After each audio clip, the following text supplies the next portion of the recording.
हरे कृष्णा। आज की वीडियो में आप सुनेंगे गुरुवार बृहस्पति देव की पौराणिक व्रत कथा।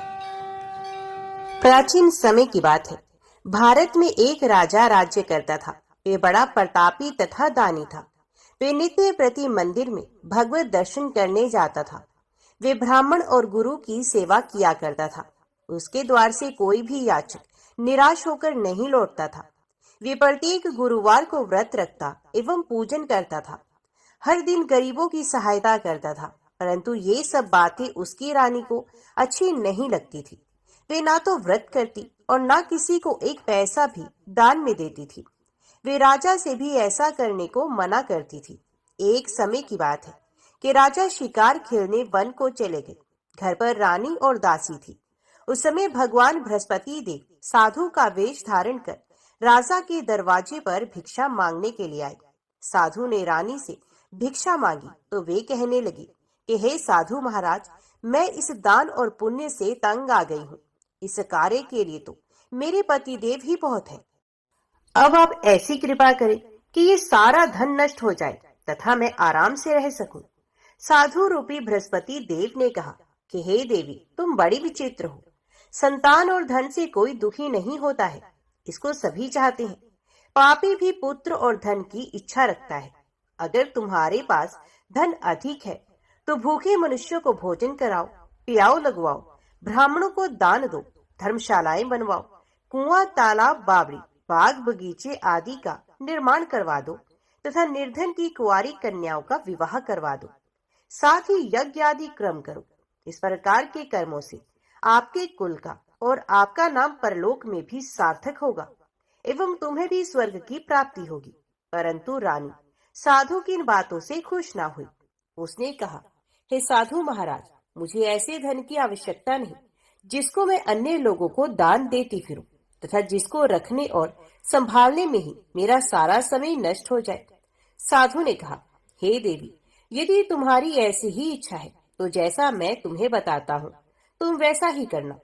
बृहस्पतिवार के दिन घर आंगन को गोबर से लिपना, अपने केशों को पीली मिट्टी से धोना, केशों को धोते समय स्नान करना, राजा से कहना कि वे हजामत करवाए, भोजन में मांस मदिरा खाना, कपड़े धोबी के यहाँ धुलने देना। इस प्रकार 7 बृहस्पतिवार करने से तुम्हारा सारा धन नष्ट हो जाएगा। ये कहकर साधु महाराज रूपी बृहस्पति देव अंतर ध्यान हो गए। रानी ने साधु के कहने के अनुसार 7 बृहस्पतिवार तक वैसा ही करने का विचार किया। साधु के बताए अनुसार कार्य करते हुए केवल 3 बृहस्पतिवार ही बीते थे कि उसकी समस्त धन संपत्ति नष्ट हो गई। भोजन के लिए दोनों समय परिवार तरसने लगा तथा सांसारिक भोगों से दुखी रहने लगे। तब राजा रानी से कहने लगा कि हे रानी, तुम यहाँ पर रहो, मैं दूसरे देश को जाता हूँ, क्योंकि यहाँ पर मुझे सभी मनुष्य जानते हैं, इसलिए मैं यहाँ पर कोई काम नहीं कर सकता। मैं परदेश जा रहा हूँ, वहाँ कोई काम धंधा कर लूंगा, शायद हमारे भाग्य बदल जाए। ऐसा कहकर राजा परदेश चला गया। वे वहां जंगल से लकड़ी काटकर लाता और शहर में बेचता। इस तरह जीवन व्यतीत करने लगा।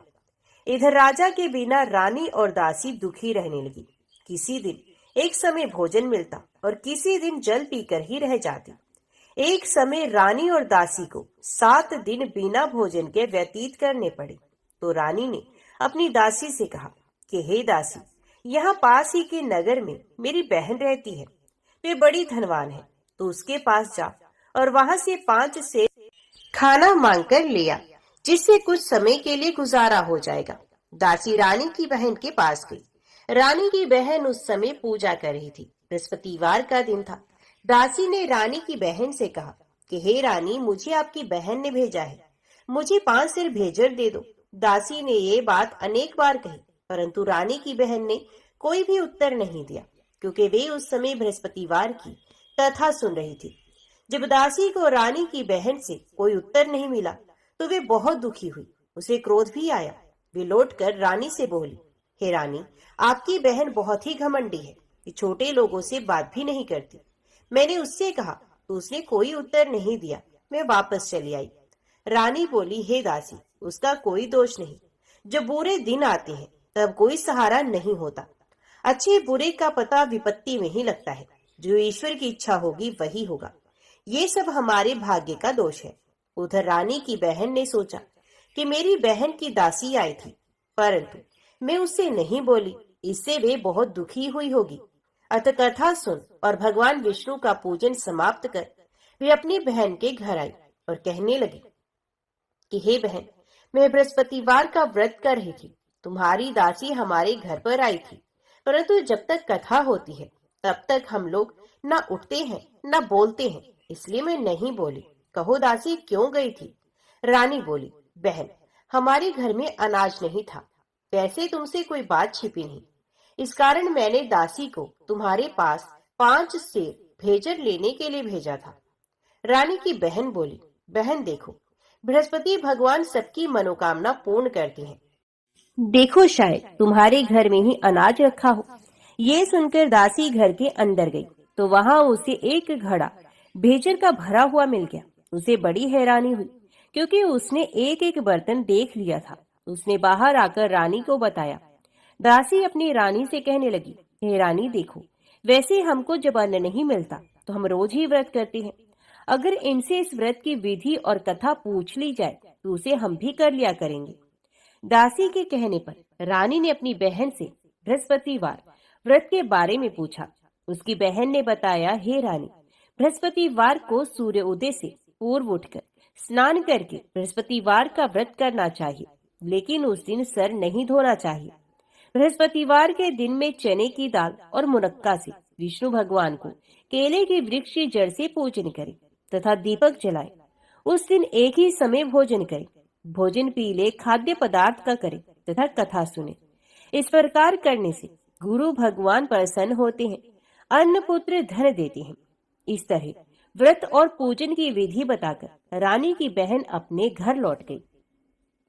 रानी और दासी दोनों ने निश्चय किया कि वे बृहस्पति देव भगवान का पूजन जरूर करेंगी। 7 दिन के बाद जब बृहस्पतिवार आया तो उन्होंने व्रत को रखा। घुड़साल में जाकर चना और गुड़ बीन लाई तथा उसकी डाल से केले की जड़ में विष्णु भगवान का पूजन किया। अब भोजन कहाँ से आए? दोनों बड़ी दुखी हुई, परंतु उन्होंने व्रत किया था, इस कारण देव बृहस्पति भगवान प्रसन्न हो गए। वे एक साधारण व्यक्ति के रूप में 2 थालों में सुंदर पीला भोजन लेकर आए और दासी को देकर बोले, हे दासी, ये भोजन तुम्हारे और रानी के लिए है, तुम दोनों करना। दासी भोजन पाकर बड़ी प्रसन्न हुई और रानी से बोली, रानी जी भोजन कर लो। रानी को भोजन आने के बारे में कुछ पता नहीं था, इसलिए वे दासी से बोली, जा तू ही भोजन कर, क्योंकि तू हमारी व्यर्थ में हंसी उड़ाती है। दासी बोली, एक व्यक्ति अभी भोजन दे गया है। रानी कहने लगी, वे भोजन तेरे लिए ही दे गया है, तू ही भोजन कर। दासी ने कहा, वे व्यक्ति हम दोनों के लिए 2 थालों में भोजन दे गया है, इसलिए मैं और आप दोनों ही साथ साथ भोजन करेंगे। फिर दोनों ने गुरु भगवान को नमस्कार कर भोजन प्रारंभ किया। उसके बाद से वे प्रत्येक बृहस्पतिवार को गुरु भगवान का व्रत और पूजन करने लगी। बृहस्पति भगवान की कृपा से उनके पास धन हो गया, परंतु रानी फिर पहले की तरह ही आलस्य करने लगी। तब दासी बोली, देखो रानी, तुम पहले भी इसी प्रकार आलस्य करती थी, तुम्हें धन के रखने में कष्ट होता था, इसी कारण सभी धन नष्ट हो गया। और गुरु भगवान की कृपा से धन मिला है तो फिर तुम्हें आलस्य होता है। बड़ी मुसीबतों के साथ हमने ये धन पाया है, इसलिए हमें दान पुण्य करना चाहिए। तुम भूखे मनुष्य को भोजन करवाओ, प्याऊ लगवाओ, ब्राह्मणों को दान दो, कुआं तालाब बावड़ी आदि का निर्माण करवाओ, मंदिर पाठशाला बनवाकर दान दो, कुंवारी कन्याओं का विवाह करवा दो। धन को शुभ कार्यों में खर्च करो, जिससे तुम्हारे कुल का यश बढ़े तथा स्वर्ग प्राप्त हो और पितृ प्रसन्न हो। दासी की बात मानकर रानी ने इसी प्रकार के कर्म करने शुरू किए, जिससे उनका काफी यश फैलने लगा। एक दिन रानी और दासी आपस में विचार करने लगी कि ना जाने राजा किस दशा में होंगे, उनकी कोई खोज खबर भी नहीं है। उन्होंने श्रद्धा पूर्वक गुरु बृहस्पति भगवान से प्रार्थना की कि राजा जहाँ कहीं भी हो शीघ्र वापस आ जाए। उधर राजा परदेश में बहुत दुखी रहने लगा। ये प्रतिदिन जंगल से लकड़ी बीनकर ले आता और उसे शहर में बेचकर अपने दुखी जीवन को बड़ी कठिनता से व्यतीत करता। एक दिन दुखी हो अपनी पुरानी बातों को याद करके वे रोने लगा और उदास हो गया। उसी समय राजा के पास बृहस्पति देव साधु के वेश में आकर बोले, हे लकड़हारे, तुम इस सुनसान जंगल में किस चिंता में बैठे हो, मुझे बताओ। ये सुनकर राजा के नेत्रों में जल भर आया। साधु की वंदना कर राजा ने अपनी संपूर्ण कहानी सुना दी। महात्मा दयालु होते हैं। वे राजा से बोले, हे राजा, तुम्हारी पत्नी ने बृहस्पति देव के प्रति अपराध किया था, जिसके कारण तुम्हारी ये दशा हुई। अब तुम चिंता मत करो, भगवान तुम्हें पहले से भी अधिक धन देंगे। देखो, तुम्हारी पत्नी ने बृहस्पतिवार का व्रत प्रारंभ कर दिया है। अब तुम भी बृहस्पतिवार का व्रत करके चने की दाल व गुड़ जल के लोटे में डालकर केले का पूजन करो, फिर कथा कहो या सुनो। भगवान तुम्हारी सब कामनाओं को पूर्ण करेंगे। साधु की बात सुनकर राजा बोला, हे प्रभु, लकड़ी बेचकर तो इतना पैसा भी नहीं बचता जिसे भोजन के उपरांत कुछ बचा सकूं। मैंने रात्रि में अपनी रानी को व्याकुल देखा है। मेरे पास कोई साधन नहीं जिससे उसका समाचार जान सकूं। फिर मैं कौन सी कहानी कहूं, ये भी मुझको मालूम नहीं। साधु ने कहा, हे राजा, मन में बृहस्पति भगवान की पूजन व्रत का निश्चय करो, वे स्वयं तुम्हारे लिए कोई राह बना देंगे। बृहस्पतिवार के दिन तुम रोजाना की तरह लकड़ियां लेकर शहर में जाना। तुम्हें रोज से 2 गुना धन मिलेगा, जिससे तुम भलीभांति भोजन कर लोगे तथा बृहस्पति देव की पूजा का सामान भी आ जाएगा। जो तुमने बृहस्पतिवार की कहानी के बारे में पूछा है वे इस प्रकार है। प्राचीन काल में एक ब्राह्मण था। ये बहुत निर्धन था। उसके कोई भी संतान नहीं थी। उसकी स्त्री बहुत ही मलिनता के साथ रहती थी। वो ना तो स्नान करती, ना ही किसी देवता का पूजन करती। इस कारण ब्राह्मण देवता बहुत दुखी रहते थे। बेचारे बहुत कुछ कहते थे, किंतु उसका कोई परिणाम